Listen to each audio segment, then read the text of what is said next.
ಒಬ್ಬ ವ್ಯಕ್ತಿ ಹುಟ್ಟಿದ ಮೇಲೆ ದೇವರು ಹುಲ್ಲು ಮೇಯಿಸೋದಿಲ್ಲ ಅನ್ನುವಂಥದ್ದನ್ನ ನಂಬಿ ಬಂದವರು ನಾವು. ಅವಂದೇನು ಕಷ್ಟ ರೀ, ಅದ್ರ 100 ಪಟ್ಟು ಕಷ್ಟವನ್ನು ನಾನು ಕಷ್ಟದೊಳಗೆ ಜಳಕ ಮಾಡಿ ಕಷ್ಟದ ಅರಿಬಿನ ಹಾಕ್ಕೊಂಡು ಅದನ್ನ ಹಾಕಿ ಅದನ್ನ ಹೊತ್ಕೊಂಡು ಏನು ಎಷ್ಟು ಬ್ಯಾಡದು ಅಂಥ ಕಷ್ಟದೊಳಗೆ ನಮ್ಮನ್ನು ಬೆಳೆಸಾಳ.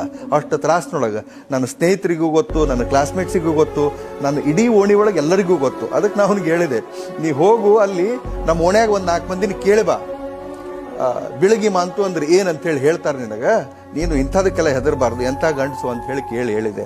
ಪ್ಲಸ್ ತಾಯಿಯರ ಅಂಥ ತಾಯಿ ಏನ್ರಿ, ಒಬ್ಬ ತಾಯಿ ಮಗುವಿಗೆ ವಿಷ ಕುಡಿ ಅಂತ ಹೇಳ್ತಾರ ಅಥವಾ ವಿಷ ಕುಡಿಬೇಕಂತ ಸುಮ್ಮನೆ ಇರ್ತಾರ, ತೆಗೆದವನ್ನ ಕೊಡೋದಿಲ್ಲ ತಾಯಿ ಅದಕ್ಕೆ.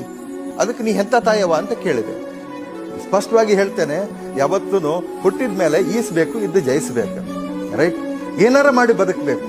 ಸಾಧನೆ ಸಿದ್ಧಿಗೆ ರಂಗ್ ಇಂಪಾರ್ಟೆಂಟ್ ಅಲ್ರಿ. ಒಬ್ಬ ಹಮಾಲ ಫೇಮಸ್ ಆಗ್ತಾನೆ, ಒಬ್ಬ ಕಸ ಹೊಡೆಯೋ ಫೇಮಸ್ ಆಗ್ತಾನೆ, ಹೌದಾ ಇಲ್ಲ? ಮುನ್ನಾಬಾಯಿ ಸಿನಿಮಾ ನೋಡಿರಿಲ್ಲ? ಅದ್ರೊಳಗೆ ಕಸ ಹೊಡಿಯೋ ಮುದುಕ ಭಾಳ ಫೇಮಸ್ ಆಗ್ಯಾನ, ಹೌದನಿಲ್ಲ? ಶ್ರದ್ಧೆಯಿಂದ ಕಸ ಹೊಡಿತಿದ್ದವ. ಅದಕ್ಕೆ ಅವ್ರಿಗೆ ಹೇಳೋದು ಇಷ್ಟೇ ಎಲ್ಲ ಜನರಿಗೆ, ಬಡತನ ಅದೇನೇನು ಶಾಶ್ವತ ಅಲ್ಲ, ಅದನ್ನ ಮೀರಿ ನಿಲ್ಬೋದು, ಆದ್ರೆ ನಮ್ಮ ವ್ಯಕ್ತಿತ್ವ ಏನೈತಲ್ಲ ಅದು ಶಾಶ್ವತ.